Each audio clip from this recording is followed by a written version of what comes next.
English के hard words की पहली सीरीज हम लोग देखे थे, उसमें हम लोगों ने 30 वर्ड्स को किया था और आज हम लोग उसी 30 वर्ड्स की दूसरी सीरीज करने जा रहे हैं। तो चलिए शुरू करते हैं हम लोग अपने हार्ड वर्ड्स को। मैं एक बार फिर से आपको बता देता हूँ कि हार्ड वर्ड्स में मैंने डायरेक्टली हिंदी कर दिया है वर्ड्स का, क्योंकि इंग्लिश टू इंग्लिश में बच्चे बोर हो जाते हैं। हाँ, इसलिए भी क्योंकि हमें बुक्स पढ़ते समय बहुत सी बातों का ध्यान रखना होता है, खासकर जब हमें कोई भी अटपटे वर्ड्स फेस करने पड़ते हैं तो हम सोचते हैं कि ये तो हमसे होगा ही नहीं। तो इसी का सॉल्यूशन इस सीरीज से आप अच्छे से कर पाएंगे। चलिए शुरू करते हैं। तो हम लोग एक एक वर्ड्स को पढ़ेंगे और उसको लर्न भी करते चलेंगे। तो पहले स्लाइड में आप देखिए, आपके पास 5 वर्ड हैं और इन 5 वर्ड्स को पहले हम लोग लर्न कर लेंगे, उसके बाद सेकेंड स्लाइड की तरफ चलेंगे और ध्यान से एक एक वर्ड्स को दिमाग में हम लोग पुट करेंगे ताकि ये हम लोगों को अच्छे से याद हो जाए। तो चलिए, सबसे पहले वर्ड हमारा आता है वेल्स, VALES, वेल्स। तो वेल्स का मतलब क्या होता है? वेल्स का मतलब होता है एक लंबी घाटी। देखिए, यह सेंस क्लियर करता है कि ये लिया गया है वैलीज से। आपने सुना होगा वैली का मतलब घाटी, तो मैं इसको 2 to 3 टाइम्स रिपीट करूंगा ताकि आपको चीज़ें याद हो जाएं। VALES, Wales. वेल्स का मतलब होता है लंबी घाटी, यानी जो घाटी थोड़ी दूर तक जाती है ना। अब उसके बाद हम लोग बात करते हैं सॉलिट्यूड, SOLITUDE, सॉलिट्यूड। तो सॉलिट्यूड का मतलब क्या होता है? एकांत। सॉलिट्यूड का मतलब क्या होता है? एकांत। अब हम इसको फिर से ऊपर वाले के साथ पढ़ेंगे। वेल्स का मतलब क्या हुआ? एक लंबी घाटी, और नीचे फिर क्या हो गया? सॉलिट्यूड। तो सॉलिट्यूड का मतलब क्या हो गया? एकांत। यानी वेल्स मतलब लंबी घाटी, सॉलिट्यूड मतलब एकांत। ठीक है। अब सेकंड के बाद हम थर्ड देखते हैं। थर्ड में हमारा है पेंसिव, PENSIVE। अच्छा, एक बात, एकांत का मतलब आप सब समझते हैं। एकांत मतलब जहाँ पर कोई ना हो और वहाँ पर आप अकेले हों, तो वहाँ पर आप उस जगह को एकांत कहिएगा, या इन इंग्लिश आप उसको सॉलिट्यूड बोलिएगा। थर्ड वर्ड में हम लोगों ने देखा पेंसिव। आप लिखते हैं ना उससे पेन, PEN, पेन, और उसके बाद SIVE ऐड कर देना है, पेंसिव। देखिए यहाँ पे पेंसिव। तो हम लोग क्या करते हैं, ये वर्ड हमारे मूड से जुड़ा हुआ है। तो पेंसिव का मतलब होता है चिंताग्रस्त। मतलब ये हमारे मन की स्थिति है, जब हम किसी बात को लेकर सोचते रहते हैं तो हम कहते हैं कि we are in pensive mode, we are in pensive mode. तो समझ में आ गया। अब चलते हैं फर्स्ट वर्ड से देखते हैं। वेल्स मतलब एक लंबी घाटी, सॉलिट्यूड मतलब एकांत, पेंसिव मतलब चिंताग्रस्त। अब वर्ड्स 4 को देखते हैं। जौखंड। देखिए, जौखंड जो वर्ड है, JOCUND, जौखंड जस्ट आपके थर्ड वर्ड्स का अपोजिट है। ध्यान से देखिएगा कि थर्ड वर्ड का अपोजिट चिंताग्रस्त। तो चिंताग्रस्त, जौखंड का मतलब क्या होता है? प्रफुल्ल, आनंद में। मतलब आनंद में कोई भी हो, काफ़ी खुश है, हैप्पी है, तो क्या कहेंगे उसको? जौखंड मूड में है। हम लोग कभी कभी बोलते हैं कि वो काफ़ी ज़्यादा जॉली मूड में है। ठीक है, ध्यान रखिएगा। उसी से जुड़ा हुआ एकदम सेम वर्ड हमारे पास है नंबर 5, जिसको हम बोलते हैं ग्ली, GLEE, ग्ली। ग्ली का मतलब क्या हो गया? खुशी या उल्लास, यानी हम लोग उसको हर्ष भी बोलते हैं। ध्यान से समझिएगा। मैं एक बार सारे वर्ड्स को फिर से आपको दिखा रहा हूँ ताकि आप इसको अच्छे से लर्न कर लें। ध्यान दीजिएगा। सबसे पहला वर्ड था हमारा वेल्स, यानी लंबी घाटी, सॉलिट्यूड मतलब एकांत, पेंसिव चिंताग्रस्त, जौखंड प्रफुल्ल, और ग्ली का मतलब खुश। तो एक बार फिर से, वेल्स लंबी घाटी, सॉलिट्यूड एकांत, पेंसिव चिंताग्रस्त, जौखंड प्रफुल्ल या आनंद में, और ग्ली मतलब खुशी। आई होप कि ये फर्स्ट स्लाइड आपको अच्छे से याद हो गया होगा। चलते हैं हम लोग सेकंड स्लाइड की तरफ। सेकंड स्लाइड में देखिए आपके सामने वर्ड्स हैं। सबसे पहले स्प्राइटली। क्या है? Sprightly, SPRIGHTLY, sprightly. तो स्प्राइटली का मतलब आप यहाँ देख रहे हैं, स्प्राइटली का मतलब क्या होता है? जिंदा दिल। वैसा इंसान जो किसी चीज़ की टेंशन नहीं लेता, है ना। यानी स्प्राइटली, कोई भी इंसान अगर किसी चीज़ की टेंशन लेता है तो वो क्या हो जाता है? वो थोड़ा सा ये डिप्रेस हो जाता है। लेकिन हम लोग क्या करते हैं कि उसके जस्ट अपोजिट वाले इंसान को देखते हैं, यानी जो जिंदा दिल है, लाइफ को लेके उसके पास एक पॉजिटिव व्यू है, तो वैसे इंसान को हम क्या बोलेंगे? स्प्राइटली। स्प्राइटली देखिए ध्यान से, स्प्राइटली कहने का मतलब जिंदा दिल। वो एक क्वालिटी है इंसान के अंदर की, ठीक है ना, जिस समय वो क्या कर रहा है? लाइफ को एंजॉय कर रहा है। तो हम वैसे इंसान को क्या बोलेंगे? जिंदा दिल इंसान बोलेंगे, यानी स्प्राइटली। स्प्राइटली मतलब जिंदा दिल। ध्यान से सुनिएगा, स्प्राइटली मतलब जिंदा दिल। अब ऐसा मत सोचिएगा कि एक दिल है वो जिंदा है, ऐसा नहीं। और हाँ, ये LY लगा हुआ है तो आप एज वेल एज एडवर्ब भी, ठीक है, ध्यान से सुनिएगा। चलिए, पोर्टेबल। तो पोर्टेबल का मतलब आपने पढ़ा होगा ये वर्ड सोशल में।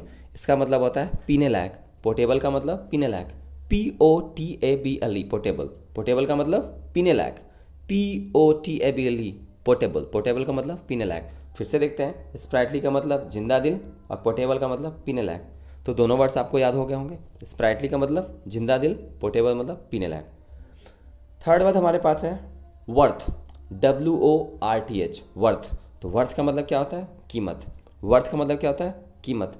वर्थ का मतलब कीमत, इसको हम लोग कॉस्ट भी बोलते हैं, लेकिन ये कीमत वर्ड्स जो रेफर किया गया है वर्थ के हिसाब से, देखिए ध्यान से देखिएगा, वर्थ मतलब क्या होता है कि वो उसके रेट को इंडिकेट कर देता है, ठीक है। चलिए अब ध्यान दीजिएगा, पायनियर, पायनियर, ठीक है ना। पायनियर का मतलब आगे चलने वाला या नवीन, आगे चलने वाला मतलब जो सबसे आगे चलता है हम उसको बोलते हैं पायनियर, या सबसे जो आगे होता है आप उसको भी पायनियर बोलते हैं, और नहीं तो फिर क्या बोलते हैं? नवीन। अभी हम लोग इसको 2 to 3 टाइम्स रिपीट करेंगे ताकि ये अच्छे से हम लोग के दिमाग में आ जाए।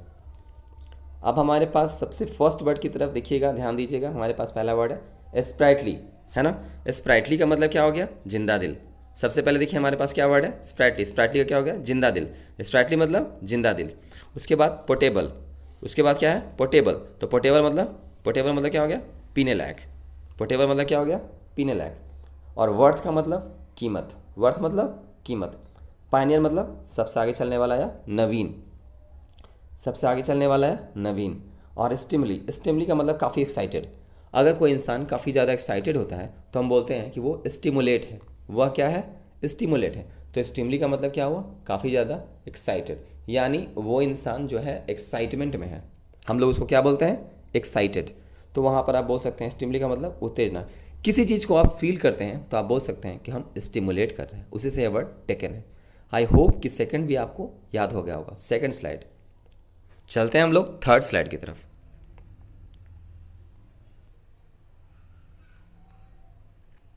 फोस्टर, देखिए फोस्टर हमारे थर्ड स्लाइड में सबसे पहला वर्ड है फोस्टर।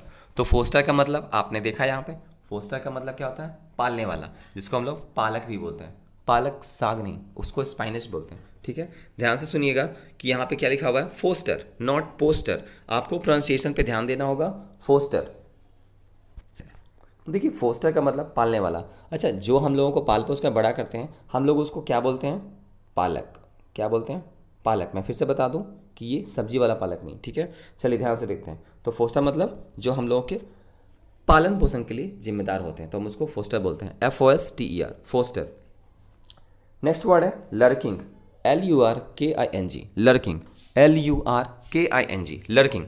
तो लर्किंग का मतलब होता है दुबकना या घात लगाना, दुबकना या घात लगाना। लर्किंग का मतलब क्या हुआ? दुबकना या घात लगाना। फिर से देखते हैं ऊपर वाले वर्ड के साथ, फोस्टर मतलब पालने वाला, लर्किंग मतलब दुबकना या घात लगाना। थर्ड वर्ड हमारा है एनोनिमिटी। एनोनिमिटी का मतलब क्या होता है? गुमनामी। Third word ANONYMITY, ANONYMITY, anonymity. ध्यान से देखिएगा, इसका मतलब होता है गुमनामी। ये वर्ड आपके पास आ रहा है गुमनामी, इसका मतलब यह हुआ कि ये किसी के लिए नोन नहीं है, ठीक है ना। अब क्या है? ये इंसान गुमनाम है, मतलब इसके बारे में किसी को जानकारी नहीं है। तो वैसे सिचुएशन को हम क्या बोलते हैं? एनोनिमिटी, गुमनामी, है ना। चलिए फर्स्ट वर्ड के साथ, फोस्टर मतलब पालने वाला, लड़की मतलब दुबकना, लर्किंग, एनोनिमिटी का मतलब गुमनामी, ठीक है। नेक्स्ट वर्ड हमारे पास है वर्चुअल। तो वर्चुअल का मतलब आपने साइंस में भी इसको पढ़ा होगा, वर्चुअल लेंस, है ना। ध्यान से देखिएगा, सॉरी वर्चुअल इमेज। ध्यान से देखिएगा, तो वर्चुअल का मतलब क्या होता है? आभासी, जो सिर्फ प्रतीत होता है हम उसको क्या बोलते हैं? वर्चुअल, यानी जो काल्पनिक होता है। कैसा होता है? काल्पनिक। यानी फिर से देखते हैं, फोस्टर मतलब क्या हो गया? पालने वाला। ध्यान से देखिएगा, फोस्टर मतलब पालने वाला, है ना। लर्किंग मतलब दुबकना, एनोनिमिटी गुमनामी, वर्चुअल आभासी। लास्ट वर्ड हमारे पास है सिमरिंग, SHIMMERING, SHIMMERING। शिमरिंग का मतलब होता है झिलमिलाना या झिलमिलाहट। आपने देखा है ना कि सितारे कभी कभी झिलमिलाते हुए दिखते हैं, या फिर जगमगाहट।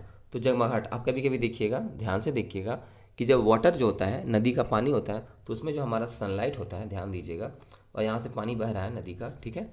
तो आप उसमें देखिएगा कि वो उसमें वहाँ पर शिमरिंग लाइट बनाता है, यानी ये सन है आपका और ये वाटर है, ठीक है ना। तो यहाँ पे झिलमिल झिलमिल होता है। तो ये सिस्टम जो है सिमरिंग, वहाँ पर क्या है दिख रहा है? साफ साफ झिलमिलाहट, है ना। एक बार हम लोग रिपीट कर लेते हैं इसको शुरू से। फोस्टर मतलब पालने वाला, लर्किंग दुबकना, एनोनिमिटी गुमनामी, वर्चुअल आभासी, और शिमरिंग मतलब झिलमिलाहट या जगमगाहट। I hope third slide clear होगा। अब है फोर्थ स्लाइड। देखिए फोर्थ स्लाइड कितना अच्छा। सबसे पहले देखिए इसमें जितनी भी चीज़ें हैं, ये 5 वर्ड जो हमारे पास सामने है, काफ़ी छोटा है, ये तो प्लस पॉइंट हो गया, हमें याद करने में आसानी होगी। चलिए सबसे पहले देखते हैं ट्रेम्युलस। याद रखिएगा कि इस सीरीज का व्यू ये है कि अगर आप 20 मिनट या 10 मिनट भी अपने अंग्रेजी पे देते हैं, यानी अगर आपके हार्डवर्ड्स मजबूत होंगे तो बुक रीडिंग आपकी काफ़ी आसान हो जाएगी। एज वेल एज मैं कुछ दिन में इसमें न्यूज़पेपर से रिलेटेड, मीडिया से रिलेटेड और जितने भी वर्ड्स होंगे जो आपको टफ लगते हैं डेली बेसिस पे, अगर एटलीस्ट आपने 30 वर्ड्स पढ़ा तो आई कंफर्म कि आप 20 वर्ड्स ज़रूर याद कर लेंगे। और अगर 20 वर्ड्स याद कर लेते हैं तो मंथ में आप 600 वर्ड्स याद कर लेंगे। हाँ, तो इसी तरह से ईयरली आपका कितना हो गया, तो 7200। इतना काफ़ी है, एक डिक्शनरी इतने में फॉर्म हो जाती है। But there is a condition, आपको ध्यान रखना होगा। इसमें ध्यान रखना ये है कि आपको रेगुलर रहना होगा। आप सोचिएगा कि हो ये सब चीज़ें कोई नहीं करता, ये तो बोरिंग है, ऐसा नहीं है। अगर आप थोड़ा सा समय अपनी स्टडी को देते हैं तो आपकी स्टडी काफ़ी अच्छी हो जाएगी। तो इन बातों का ध्यान रखते हुए आप अच्छे से सारी चीज़ों को रिवाइज और लर्न करते चले जाइए। तो पहला वर्ड हमारा क्या है, ट्रेम्युलस। देखिए TREMULOUS, ट्रेम्युलस। तो ट्रेम्युलस का मतलब होता है कांपता हुआ। आपने देखा है ना, कभी किसी इंसान को वो हिल रहा है तो ट्रेम्युलस का मतलब कांपता हुआ। ध्यान दीजिएगा कि ऐसा नहीं है अर्थक्वेक आता है तो सिर्फ इंसान नहीं, सारी चीज़ें हिलती हैं। TREMULOUS, ट्रेम्युलस। ट्रेम्युलस का मतलब कांपता हुआ। अब ध्यान देना है हमारे पास, नेक्स्ट वर्ड है whims. WHIMS, WHIMS, WHIMS। Whims का मतलब क्या होता है, शनक या फिर तरंग। शनक या फिर तरंग, शनक या तरंग। देखिए ट्रेम्युलस मतलब कांपता हुआ, विम्स मतलब सनक या तरंग, है ना, दोनों याद हो गया होगा। अब है पेरिस्ड। तो पेरिस्ड का मतलब क्या होता है, PERISHED, पेरिस्ड। तो पेरिस्ड का मतलब होता है नष्ट होना या बर्बाद होना, नष्ट होना या बर्बाद होना। ध्यान रखिएगा, खराब होने वाली चीज़ों को भी हम लोग पेरिशेबल आइटम बोलते हैं, आपने साइंस में पढ़ा होगा। चलिए, तो ट्रेम्युलस मतलब कांपता हुआ, विम्स मतलब सनक या तरंग, पेरिस्ड मतलब खराब होने वाला, नष्ट होना, बर्बाद होना। और फोर्थ वर्ड हमारे पास है अटरली। क्या है, अटरली, UTTERLY, अटरली। तो अटरली का मतलब क्या हुआ, पूर्ण रूप से, मतलब कंप्लीट तरीके से किसी चीज़ का होना या तमाम, पूर्ण रूप से या तमाम। अटरली का मतलब पूर्ण रूप से या तमाम। उसके बाद है पोषण, POTION। देखिए पोषण का मतलब क्या होता है, औषधि या पीने की दवा, औषधि या पीने की दवा। ध्यान से देखिएगा, पोषण का मतलब क्या होता है, औषधि या पीने की दवा। ऐसा मत सोचिएगा कि टैबलेट, ठीक है। तो ध्यान दीजिए कि अब हम लोग सारे वर्ड्स को एक बार सीक्वेंशियली रिवाइज कर लेते हैं। देखिए ट्रेम्युलस का मतलब हुआ कांपता हुआ, विम्स मतलब सनक या तरंग, सनक मतलब समझते हैं किसी चीज़ को करने की जिद, पेरिस मतलब नष्ट होना या बर्बाद होना, अटरली का मतलब पूर्ण रूप से तमाम, पोषण का मतलब औषधि या पीने की दवा। चलते हैं हम लोग नेक्स्ट स्लाइड की तरफ।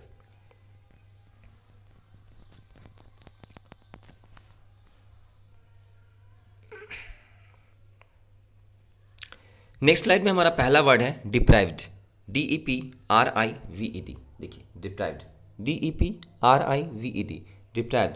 डिप्राइव्ड का मतलब क्या होता है, वंचित करना या छीन लेना। आपने देखा होगा कि कभी कभी सोसाइटी के कुछ ऐसे ग्रुप्स होते हैं जो किसी खास चीज़ों से वंचित रह जाते हैं, यानी उनको वो चीज़ हक होने के बावजूद भी नहीं मिल पाती या उनको प्रॉपरली प्रोवाइड नहीं किया जाता। तो हम उस टर्म में डिप्राइव को अच्छे से समझ सकते हैं। मान लीजिए कि हमें जिस चीज़ का राइट है, हमें वही चीज़ नहीं मिल पाती है, तो हम उस चीज़ से डिप्राइव्ड होते हैं। ठीक है, ध्यान देखिएगा कि डिप्राइव का मतलब क्या होता है, वंचित करना या छीन लेना, DEPRIVED। अब आप बोलिएगा सर ये छीन लेने का सेंस कैसा है।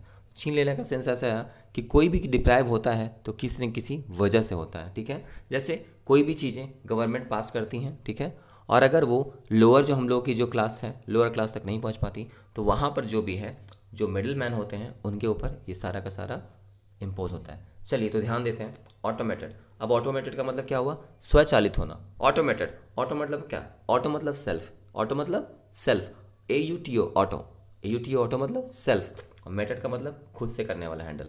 तो ऑटोमेटेड मतलब स्वचालित होना, है ना। ऑटोमेटेड मतलब स्वचालित होना। आप लोगों ने सुना होगा ऑटोमेटेड टेलर मशीन, जिसको हम लोग ATM बोलते हैं, ये वहीं से लिया गया टर्म है। अब देखिए नेक्स्ट वर्ड है tackle, TACKLE, tackle. Next word क्या है? टैकल। टैकल का मतलब क्या होता है? निपटना या फिर संभालना। अब ध्यान दीजिएगा, इसको हम लोग एक वर्ड और भी बोलते हैं, जिसको हम लोग बोलते हैं साधना। क्या बोलते हैं? साधना। देखिए निपटना या संभालना का मतलब क्या होता है? मान लीजिए कि आपने कोई पेट रखा हुआ है, पेट मतलब पालतू कुत्ता या जानवर, ठीक है। तो वो पेट क्या करता है? बहुत जिद्दी है, ठीक है, आपसे कंट्रोल नहीं होता, तो आप वहाँ पर वर्ड यूज़ करेंगे टैकल। या फिर कोई बच्चा बहुत ज़्यादा जिद्दी होता है या बहुत बदमाश जैसा होता है, ऐसे बच्चे तो बदमाश होते हैं लेकिन अच्छे भी होते हैं। चलिए तो ध्यान से देखिएगा, तो वहाँ पे आप ये वर्ड यूज़ कीजिएगा टैकल करना। तो मम्मी कैसे उनको टैकल करती हैं, तो यहाँ पे ये वर्ड है टैकल, मतलब निपटना या संभालना। नेक्स्ट वर्ड है एम्बेडेड। तो एम्बेडेड साफ दिख रहा है, जड़ना, बैठाना या लगाना। आपने देखा है कभी क्राउन? क्राउन देखा होगा आपने, पहले के ज़माने में राजा महाराजा पहनते थे, इस तरह से क्राउन होता था और यहाँ पे मनी रहती थी, जिसको हम लोग बोलते हैं मुकुट। क्या बोलते हैं? मुकुट। तो उसमें देखिए यहाँ पे हीरा जड़ा हुआ आता था, है ना। तो उसी तरह से होता है क्या? जड़ना, बैठाना या लगाना। जड़ना, बैठाना। EMBEEDD, ठीक है ना। EMBEEDD, embedded. एम्बेडेड मतलब जड़ना, बैठाना या लगाना। नेक्स्ट वर्ड हमारा है प्रॉम्प्ट, PROMPT। PROMPT। प्रॉम्प्ट का मतलब क्या होता है? प्रोत्साहित करना या उकसाना किसी चीज़ को, PROMPT। ध्यान सुनिएगा ध्यान से कि प्रॉम्प्ट का मतलब होता है प्रोत्साहित करना या उकसाना किसी चीज़ के लिए। अब हम लोग सीक्वेंसली सभी को एक बार फिर से देख लेते हैं। चलिए, डिप्राइव मतलब क्या होता है? वंचित करना या छीन लेना। वंचित करना या छीन लेना। ऑटोमेटेड का मतलब स्वचालित होना। ऑटोमेटेड मतलब स्वचालित होना। टैकल मतलब निपटना या संभालना। एम्बेडेड मतलब जड़ना, बैठाना या लगाना।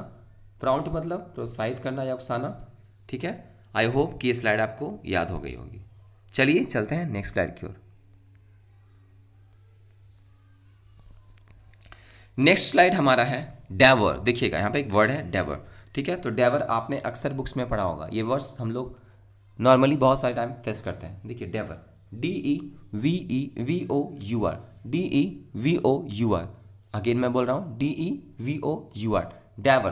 तो डेवर का मतलब होता है चाव से कुछ खाना या धुन के साथ पढ़ना। चाव से कुछ खाना या धुन के साथ पढ़ना। देखिए चाव से कुछ खाना या धुन के साथ पढ़ना, ठीक है ना। ध्यान से देखिएगा, DEVOUR, डेवर मतलब चाव से कुछ खाना या धुन के साथ पढ़ना। नेक्स्ट वर्ड है emission, EMISSION, EMISSION, emission. Emission का मतलब क्या होता है? निकलना या उत्सर्जन। निकलना या उत्सर्जन। तो ध्यान से समझिएगा, एमिशन मतलब निकलना या उत्सर्जन। फर्स्ट वर्ड हमारा है डेवर, उसके बाद एमिशन, दोनों वर्ड हो गए क्लियर। थर्ड हमारा है टैप्ड, TAPPED, टैप्ड। देखिए वो मत समझिएगा टैप मतलब नल, वो नहीं समझना। चलिए, टैप्ड मतलब होता है दोहन करना। दोहन करना मतलब अगर कोई किसी चीज़ के लिए लड़ रहा है, ठीक है, और वो अपनी आवाज़ उठा नहीं रहा है, नॉर्मली लड़ रहा है और आप अपना फ़ायदा उठाते जा रहे हैं, तो आप कहिएगा कि वो उसका दोहन कर रहा है। या फिर अगर कोई आपकी बात को बर्दाश्त कर रहा है और आप लगातार उस पर किसी भी तरह का कोई भी अन्याय करते चले जा रहे हैं, तो आप कहिएगा कि वो उस पर दोहन हो रहा है। टैप्ड मतलब दोहन करना।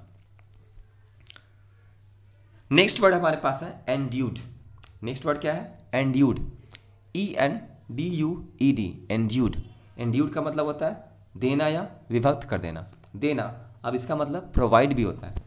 देना का मतलब प्रोवाइड भी होना है, यानी प्रदान करना। तो एंड्यूड भी उसी सेंस में है, देना या विभक्त कर देना। विभक्त कर देना का मतलब होता है बांट देना। विभक्त करना का मतलब भागों में बांट देना। ध्यान से सुनिएगा, एंड्यूड का मतलब देना या विभक्त कर देना। चलिए, अब बात हमारे पास लास्ट वर्ड आती है एजिटेटेड, AGITATED, AGITATED, एजिटेटेड। तो एजिटेटेड का मतलब होता है हिलाना। मैं इसको हटा देता हूँ। देखिए, एजिटेटेड का मतलब होता है हिलाना या व्यथित करना। हिलाना या व्यथित करना। ध्यान से सुनिएगा, एजिटेटेड का मतलब हिलाना या व्यथित करना। तो ध्यान से हमको समझना है इस वर्ड्स को, और अब हम लोग सभी वर्ड्स को एक बार अच्छे से रिवाइज करते हैं। डेवर मतलब चाव से कुछ खाना या धुन के साथ पढ़ना। एमिशन मतलब निकलना या उत्सर्जन। टैप्ड मतलब दोहन करना। एंड्यूड मतलब देना या विभक्त कर देना। और एजिटेटेड मतलब हिलाना। आई होप कि ये वीडियो आप लोगों के लिए हेल्पफुल रहा होगा। तो पसंद आने पर वीडियो आप चैनल को सब्सक्राइब करना और वीडियो को लाइक करना ना भूलें। लास्ट में बेल आइकन ज़रूर प्रेस करें। तब मिलते हैं नेक्स्ट वीडियो में, तब तक के लिए धन्यवाद।